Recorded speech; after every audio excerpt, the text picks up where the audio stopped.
እንደምናችሁ ደህና ናችሁ? ዛሬ ደግሞ በጣም ደስ የሚል ቢዩቲፉል ቀን የሚያምር ቀን ነው። አየሩ ጥሩ ነው። በጣም ደስ ይላል። እንደገና ደግሞ ዛሬ በአንድ ሐሳብ ወደ እናንተ መጥቻለሁ። ይህንን ሐሳብ ለእናንተ ሼር ሳደርግ መቼም አንዳንድ ሰዎች እኔ ባለፍኩበት ኦር ደግሞ እኔ በተማርኩበት ጉዳይ ይጠቀማሉ ብዬ ስለማስብ ነው። እና ዛሬ የምናገረው በእግዚአብሔር በረከትና በሰይጣን ወጥመድ ውስጥ ያለው ልዩነት ነው። የእግዚአብሔር በረከት ለብዙ ጊዜ የጠበቅነው የጸለይንበት ለኛ ከእግዚአብሔር ዘንድ ፐርፌክት የሆነ ስጦታ ማለት ነው። የሰይጣን ወጥመድ ደግሞ ያ የምንፈልገውን ነገር አሰማምሮና አስመስሎ ፎርጂድ ሰርቶ ማለት ነው እኛን ከእግዚአብሔር በረከት የሚያዘገይ የሚያቆይ የሚገድብ የሰይጣን ሴራ ነው። ታውቃላችሁ መቼም አይጥን ሊይዟት ሲፈልጉ ወጥመዱ ላይ በጣም ጥሩ ሽታ ያለው ምግብ በማስቀመጥ ያንን ልትበላ ስትሄድ ነው ወጥመዱ የሚይዛት።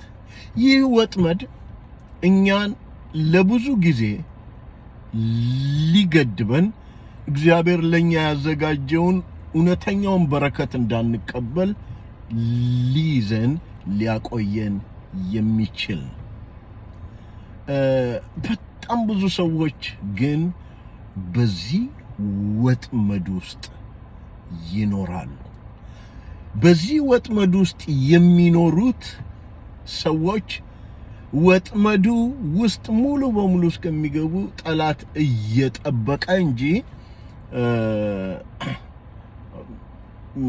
ቸር ስለሆነ አይደለም፣ እየጠበቀ ነው። እግዚአብሔር ብዙ ጊዜ ይህን ወጥመድ እያፈረሰ ያሳልፈናል።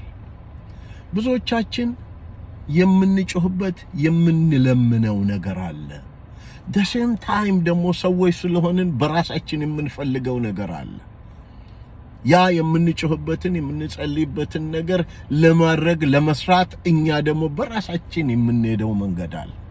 ያ የምንሄደውን መንገድ በመጠቀም ጠላት የራሱን ወጥመድ ያዘጋጃል እና ያ እግዚአብሔር ያዘጋጀውን ፐርፌክት ስጦታ ሳናገኝ በጣም ዓመታት ልንገደም እንችላለን። የእግዚአብሔር ቸርነት እየጠበቀን እንጂ ያ ወጥመድ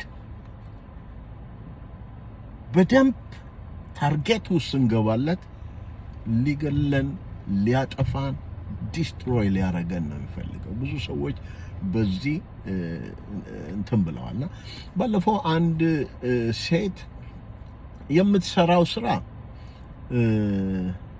መጽሐፍ ቅዱሳዊ አይደለም ማለት መቼም ከዛ ተሰርቶ የሚመጣው ገንዘብ ለአስራት ሲመጣ እንደገና ደግሞ ልክ እንደተባረከች ነው የምትቆጥረው።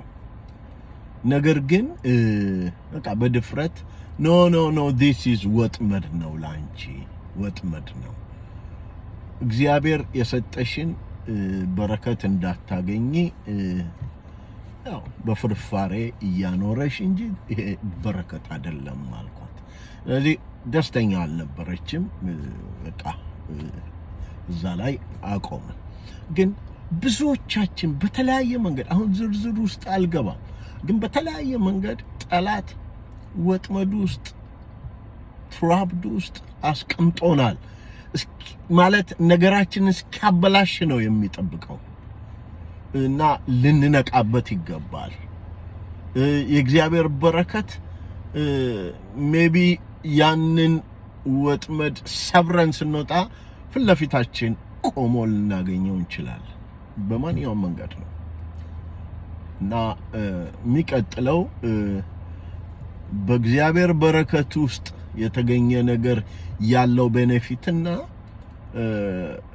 በወጥመድ ውስጥ ያለ ሰው ያለው ፐርሰናሊቲ እናገራለሁ። አመሰግናለሁ።